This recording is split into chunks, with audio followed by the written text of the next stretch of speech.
शेतकरी बांधवांनो, आपल्या परळी तालुक्यामध्ये सद्यस्थितीत ऊसाच्या लागवडीला जो आहे तो वेग आलेला आहे आणि बऱ्याच ठिकाणी आता काय होतं आहे की उशीर झाल्या कारणानं काही शेतकरी कांडीऐवजी आता रोप लागवडीला सुद्धा प्राधान्य देत आहेत आणि मग अशा ठिकाणी रोप लागवड करत असताना काय आपल्या चुका व्हायलेल्या आहेत. तर इथं आमचे सगळे तपोवन भागातील हे शेतकरी बांधव जे आहेत ते या ठिकाणी आलेले आहेत आणि गन्ना मास्टरची टीमसुद्धा आदरणीय पाटील साहेब आहेत, कोळेकर साहेब आहेत, त्यांची टीम सगळी इथं या ठिकाणी आहे.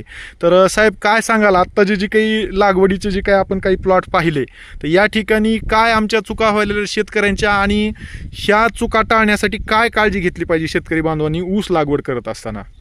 सगळ्यात महत्त्वाचं आहे की आता आपण फेब्रुवारीच्या अखेरच्या शेवटच्या आठवड्यात आहोत, त्यामुळं कांडी लागवड शक्यतो टाळा.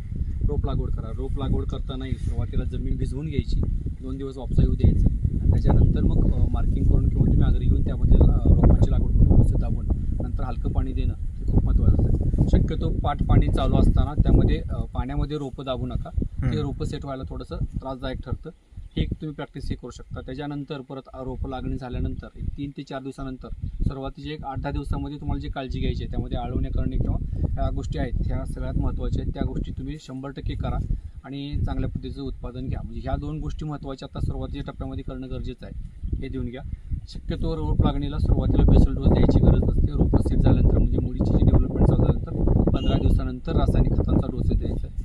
वातावरण बाहेरचं कसं असेल त्या हिशोबानं रोप खतांच्या डोसेचं नियोजन करा. तर इनिशियल स्टेजला समजा आता रोप लागवड झाल्याच्या नंतर किती दिवसांनी आपण खत द्यावा, बेसल डोस द्यावा आणि आमच्या जी काही भागातली जी काही म्हणजे जमिनीचा जो काही पोत आणि ह्या सगळ्या गोष्टी पाहता आपण कशा पद्धतीनं खताचं नियोजन करावं शेतकरी बांधवांनी? आता ह्या कंडिशनला सुरुवातीला म्हणजे 15 दिवसांना मग जसं मी बोललो की 15 दिवसानंतर आपलं खतांचं नियोजन करायचं आहे. सुरुवातीच्या ह्या डीप ब्लॅक सॉईल या पद्धतीच्या नियोजनात खताचं असेल तर ह्यामध्ये ह्या जमिनीमध्ये आता 9-24-24 एकरी 2 बॅगा सोबत युरिया न घेता अमोनियम सल्फेटला जास्त प्राधान्य द्या. अमोनियम सल्फेटची एखादी बॅग आणि त्याच्यासोबत MOP किंवा SOP. शक्यतो SOP दिलेलं कधीही चांगलं. थोडंसं खर्चिक गोष्ट आहे ती, पण SOP देताना आपण 25 किलो द्यायचं आहे. त्यासोबत पॉलिसल्फेट द्यायचं आहे, कारण ह्याच्यासोबत आपण सेकंडरीसुद्धा नॅचरल मिनरल्स देत आहोत. त्यामुळे हे सुरुवातीचं संपूर्ण जी डोस आहे परिपूर्ण पद्धतीचा आपल्याला मिळून जातो. कारण 9-24-24मध्ये सुद्धा थोड्या प्रमाणात आपल्याला सूक्ष्म अन्नद्रव्य मिळून जातं आणि ऊसाच्या सुरुवातीच्या स्टेजमध्ये तेवढं खताचं पुरेसं आहे. म्हणजे एकरी 2 9-24-24 एक अमोनियम सल्फेट 25 किलो SOP आणि पॉलिसल्फेट एक 50 किलो हा एकरी आपण जनरल प्रॅक्टिसला सजेस्ट करतो. बरोबर. आता काही शेतकऱ्यांशी आपण चर्चा केली, जसं कराड साहेबांनी सांगितलं की खोडव्याच्या बाबतीत शेतकऱ्यांचे जे आहे ते काही म्हणजे खोडवा व्यवस्थित येत नाही असं म्हणतायत. तर त्यांच्याशी तुमचं जे काही इंटरॅक्शन झालं तर काय खोडव्याच्या बाबतीत काय तुम्हाला वाटतं, काय आमच्या शेतकऱ्यांनी नियोजन कसं केलं पाहिजे? नाही, मुळातच आपण शेतकरी बंधू खोडव्याच्या नियोजनाबाबतीत थोडीशी त्या खोडव्याकडे दुर्लक्षच करतो. कारण सगळ्यात जो खोडव्याचं एकत्रित नियोजन असतं तुमच्या पाठीमागच्या वर्षीच्या नियोजन म्हणजे लागणीच्या नियोजनावरच खोडव्याचं पुढचं भवितव्य भेटत असतं. जर तुमची बाळभरणी, पक्की भरणी ही जर व्यवस्थित झाली आहे, सर्वसाधारण भरणी करताना ऊसाच्या 2 ते 3 कांड्या माती तुम्ही चांगल्या पद्धतीनं करून घेतला तर खोडव्याचं नियोजन करायला खूप तुम्हाला सोपं जातं.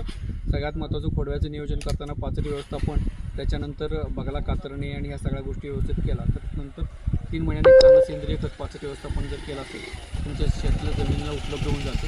आणि त्याचसोबत त्याचे 3 डोसेस या पद्धतीनं जर केले तर खोडव्याचं नियोजन घ्यायला तुम्हाला चांगल्या पद्धतीनं मदत होते. आणि खोडव्याचं सगळ्यात महत्त्वाचं असतं की खोडवा फुटणे हा जो विषय आहे हे व्हरायटीनुसार वेअर करतो की कोणती व्हरायटी आपण लागणीला वापरली त्या हिशोबानं ते असे काही व्हरायटी आहेत की ज्याला फुटव्याची संख्या जास्त होते आणि काही व्हरायटी पण अशा आहेत की ज्यांना फुटवे खूप कमी प्रमाणात असतात. त्या व्हरायटीनुसार खोडव्याचं नियोजनामध्ये थोडंसं खतांच्या नियोजनामध्ये फरक राहतो. आणखी एक सगळ्यात महत्त्वाचं असतं की ह्या जशी नोव्हेंबर, डिसेंबर, जानेवारीमध्ये थंडी पडती प्रचंड होती, अशामध्ये चांगले लागणीच्या प्लॉटमध्ये सुद्धा खोडवे जे आपण हे करतो त्यामध्ये खोडव्यांची थंडीमुळे फुटव्याला त्रास झाला खूप.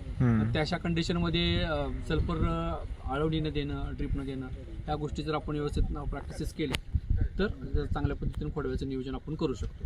बरोबर. सर आणखीन एक आहे, जसं पश्चिम महाराष्ट्रात किंवा मराठवाड्यामध्ये सुद्धा लातूर, धाराशिव आणि त्या भागामध्ये शेतकरी शक्यतो पाचट अजिबात पेटवून देत नाहीत, मात्र आमच्या भागामध्ये बऱ्यापैकी पाचट पेटवून दिल्या जातात. काय सांगाल आमच्या शेतकऱ्यांना पाचटाच्या बाबतीत? नाही, सगळ्यात महत्त्वाचं आहे की आपण जे पश्चिम महाराष्ट्रात आम्ही शेतकरी आहोत आणि आम्ही आतापर्यंत कसं नियोजन केलं आणि पाचटाचे नेमके फायदे आमच्या शेतीला काय काय झाले हे जर त्यांना व्यवस्थित पटवून दिलं तर 100% हे शेतकरी सुद्धा पाचट पेटवणार नाहीत. 100% त्यांनी त्या गोष्टीवर आपणच थोडंसं कमी पडतो या बाबतीत की त्यांच्या त्या बाबतीत आपल्याला त्यांची मानसिक जनजागृती ते तसे डेमो प्लॉट करून किंवा प्रात्यक्षिक त्यांना आपल्या भागात तिकडे नेऊन दाखवलं तर थोडंसं फायदेशीर ठरू शकतं. आणि पाचट न पेटवता जमिनीमध्ये गाडून चांगल्या पद्धतीनं तुमच्या जमिनीची सुधारणा होऊ शकते. ही गोष्ट सुद्धा चांगल्या पद्धतीनं होऊ शकतं. आणखी एक आता कालच माझ्या जास्त वाचण्यात आलं की कार्बन क्रेडिट हा आंतरराष्ट्रीय स्तरावरचा जो मुद्दा होता, शेतकऱ्यांना सुद्धा त्याचं क्रेडिट मिळायला झालं आणि त्याच्यापासून सुद्धा इन्कम व्हायला शेतकऱ्यांना चालू झाले. आता हरियाणा आणि पंजाब मधले जे शेतकरी होते म्हणजे भाताचं पीक जळून जाळत होते ते पूर्ण न जाळता त्यांनी आता ते सुद्धा जमिनीमध्ये गाडून मोठ्या मोठ्या इंडस्ट्रीज त्यांच्याकडून त्या बाबतीत कार्बन क्रेडिटचे पैसे त्यांना द्यायला लागले. बरोबर. कारण आणि हाच मुद्दा आपल्या ऊस शेतीमध्ये सुद्धा काही 1-2 वर्षामध्ये अवलंबता येऊ शकतो आणि ऍडिशनल इन्कम शेतकऱ्यांना याचा होऊ शकतो. यासाठी आपल्या सर्वांना यासाठी प्रयत्न करायचे.